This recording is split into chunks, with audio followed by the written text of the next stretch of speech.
నమస్కారం. హాయ్ ధర్మవరం న్యూస్కి స్వాగతం. ధర్మవరం ఎమ్మెల్యేగా సత్యకుమార్ విజయం సాధించడంతో ఆదివారం పట్టణంలోని 15వ వార్డులో సంబరాలు నిర్వహించారు.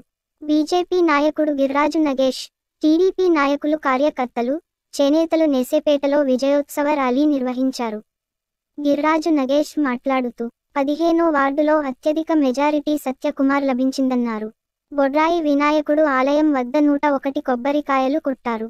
ధర్మవరం పట్టణంలో ఏఎస్ఎఫ్ ముఖ్య నాయకుల సమావేశం శనివారం నిర్వహించారు. ఈ సందర్భంగా ఏఎస్ఎఫ్ జిల్లా అధ్యక్షుడు పవన్ మాట్లాడుతూ జీవో నెంబర్ 142 ప్రకారం ప్రతి పాఠశాలలో అమలుకు చర్యలు చేపట్టాలన్నారు. విద్యా పేరుతో కోట్ల వ్యాపారం చేస్తున్న కార్పొరేట్ విద్యాసంస్థలు, విద్యా హక్కు చట్టానికి తూట్లు పొడుస్తూ ప్రైవేట్ కార్పొరేట్ సంస్థలకు విద్యాశాఖ అధికారులు అమ్ముడుపోతూ విద్యార్థుల తల్లిదండ్రులను మోసం చేస్తున్నారని ఆవేదన వ్యక్తం చేశారు.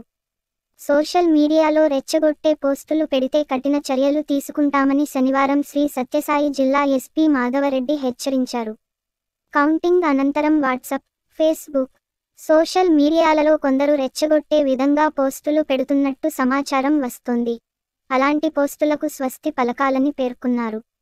రాప్తాడు ఎమ్మెల్యేగా పరిటాల కుటుంబం గెలిస్తే మీసం తీయించుకుని రాజకీయ సన్యాసం స్వీకరిస్తానని రెచ్చగొడుతూ పౌరుష పదజాలంతో మాట్లాడిన మాటకు విసిరిన సవాల్కు ప్రకాష్ రెడ్డి కట్టుబడి మీసం తీయించుకోవాలని రాష్ట్ర దళిత సైన్యం రాష్ట్ర వర్కింగ్ ప్రెసిడెంట్ ముత్యాలు శనివారం డిమాండ్ చేశారు.